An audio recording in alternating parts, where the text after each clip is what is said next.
Welcome to day 2. So this is the finished product after the first base coat. That's what it's gonna look like after it's cured. You can walk on it. You know, it shouldn't be tacky. You want to make sure that the first base coat is completely cured, so you don't have any issues with any like bonding. So now what we're gonna do today is that we're just gonna patch, buff, and then drop the metallic color. So you'll walk around the floor, you know, check out any imperfections that we missed from yesterday. You can kind of still see some of the cracks that we patched yesterday, but that's fine because we're gonna patch them again, just kind of leave them a little more seamless and beautiful. And we just look around for anything that we've missed, for any holes, divots, anything that's gonna really stick out or stand out. So right now, I'm just gonna patch, and then we'll let that patch set, and then we're gonna sand the whole floor really nicely. We use a very specific sanding screen. It's called a 60 grit. The 60 grit sanding screen is really good for aggressively, you know, scuffing the surface. This is what it looks like. It's a 60 screen. You can buy them at Home Depot too, actually. And you can actually rent this machine at Home Depot too.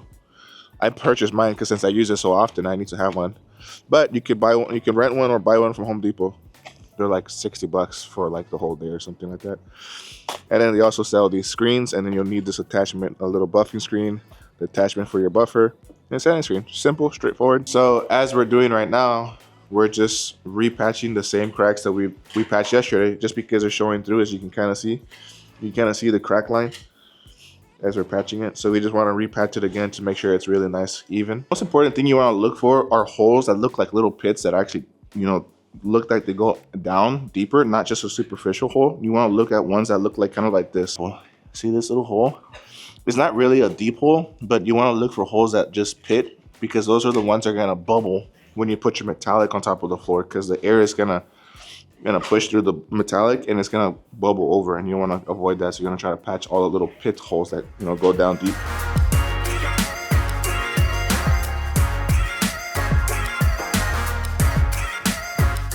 Welcome back to Pimp My Crib. No, I'm just kidding. This is 949 Garage. All right, serious. Right now what we're doing is sanding the surface. What I mentioned earlier, you rent one of these machines from Home Depot. You can really get all of the stuff from Home Depot. So what this is doing is just gonna scuff the surface a little bit without removing the surface. It's just kind of sanding the surface to kind of open up the pores of the epoxy so it can bond our next coating to it. That's why it's really important that you use a 60 grit, because a 60 grit is kind of more of the aggressive end, and you just want to really aggressively sand the surface. This is just sanding the surface. That's all we're doing. And you want to go in line direction, so you're going to walk down one line and kind of overlap the same line. So when you go down the line as he's going, you're going to keep moving down, and when you come back, you're going to overlap that line by 50%. You're just going to keep going back and forth, but you got to keep in mind that your sanding screen is still sanding, because it starts to wear out pretty quickly, so you have to flip it around or use a new one. So don't cut corners. You know, spend the money that you need to spend to make sure that a metallic floor comes out perfect. Cutting corners is gonna lose you a job. Once again, when it comes to detail work, the edges are also just as important as the floor. You can't go without missing the edges. So we always like to use a little hand sander and just go around and touch up the little edges where we kind of miss with the big buffer. You see how it's still smooth. This has been treated. This still hasn't been treated. These little things make a difference. So when you're putting the metallic and you want to put it over this section, it's gonna fisheye. Fisheye means that it's not gonna bond to the floor. It's gonna open up and just pull around it and not bond to this. So we like to go around with the little sander and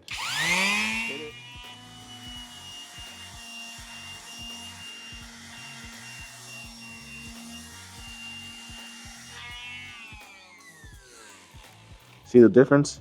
See, this is treated, this is untreated, but we can hit this by hand, and then we're gonna work our way around the whole perimeter.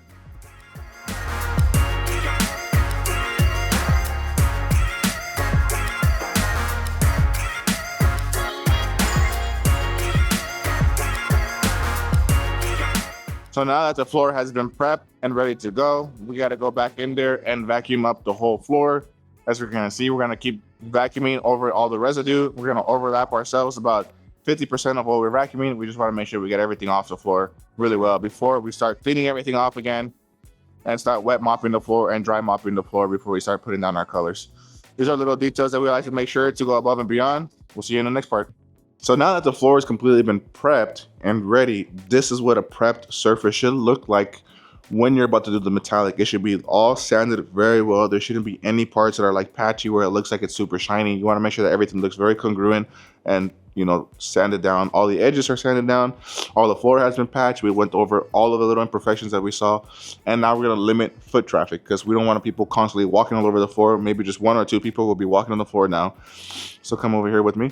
Right here is our microfiber pad with our pool, and what we're going to do right now is called a dry mop. So we're going to dry mop it after we vacuumed the whole floor, after we cleaned up everything and blew it all out. There is dust that something still gets stuck to the floor. With the microfiber pad, we're going to go over just a dry mop, and it's going to pick up whatever we missed with the blower and the vacuum. So we're going to go up and down 1 lane at a time. Once we're done with that, we'll be back at it again, and we'll show you guys the next step.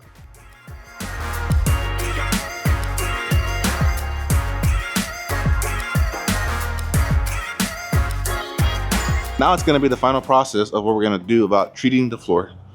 So now we already did the dry mop, we're going to do the wet mop. And the wet mop means we're going to use the same microfiber pad, and we're going to use acetone now. Acetone to help really clean up the surface, remove any remaining dust, powder, whatever we didn't get with the first pass and the second pass. So we're just going to fill up the whole towel. And then he's gonna work his way up and down the floor. And this little extra process just helps ensure that we just really clean the floor really well from any contaminants, anything that might have fallen on the floor, any dirt, dust, any kind of just grease, oil from our shoes also. That's why we wanna limit how much walking there is on the floor, because we don't wanna have any contamination on the floor that can cause a bonding issue with the chemicals. So now that we have everything nice and set up, we have our little section of all of our chemicals that we're going to mix. So we have our primary colors that we're going to mix first, and our secondary colors that we're going to mix last. We have everything set up. So you have your trash bags on the corner, you've got your gloves, you know, you want to make sure you got everything kind of set up, extra little buckets. And then the most important tools that you're going to need is a squeegee and a mini roller. So now we're going to mix those chemicals, and we're going to mix them at least a good also amount of time, between 3 to 5 minutes, to make sure that B and that A combine very well. They get mixed together. And now I get to put on my dancing shoes that everybody loves.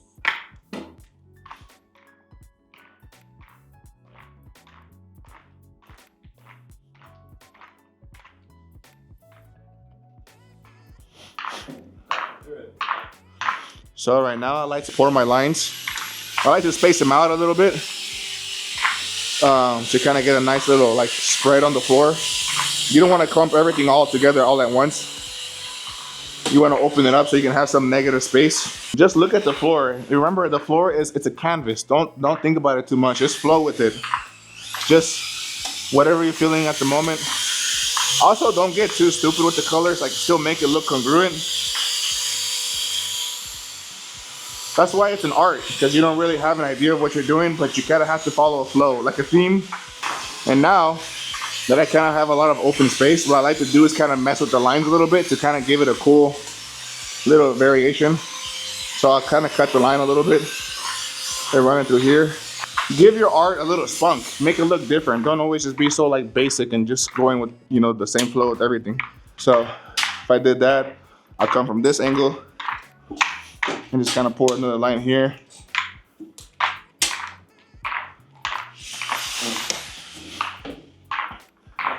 And since I have some open space here, use it, fill it in with the gap. If you have too much negative space, you know, you want to kind of fill in the gaps a little bit.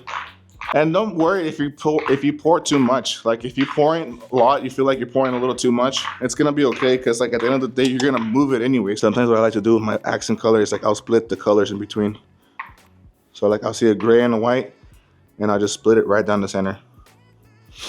And then I'll start from the opposite side and kind of get in the negative area where it doesn't have any color.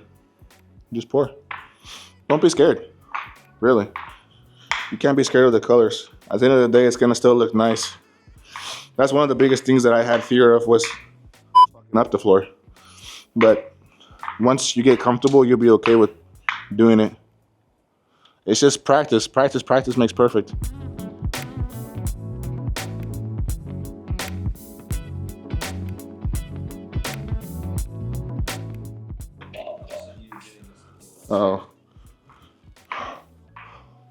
On this, along the edges, along the side.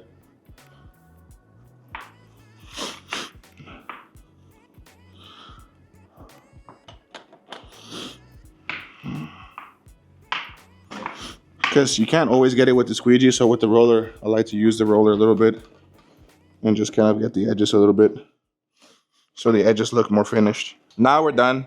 This is the final product. This is not the final product, but this is pretty much after I got off of the floor, literally not 1 minute ago. So this is gonna give it like that really nice effect. Once the colors start to actually sit and start to maneuver, they start to just expand on their own and they start to move because this is a liquid. So the liquid will tend to shift, and it shifts compared figuratively to the way the concrete slab has been set. So concrete slabs usually have a higher point and they go down. So most likely the flow will roll down the same way the concrete has been poured. So you're gonna getting on whatever, depending on whatever side, this could be higher, that can be higher, this can be higher. So it just really depends. That's why it's an art. It's unique. You can never control it. We can just maneuver the colors and just pour them in the way that we want to, but then after that, it's out of your hand. They call it melting. Just let it know.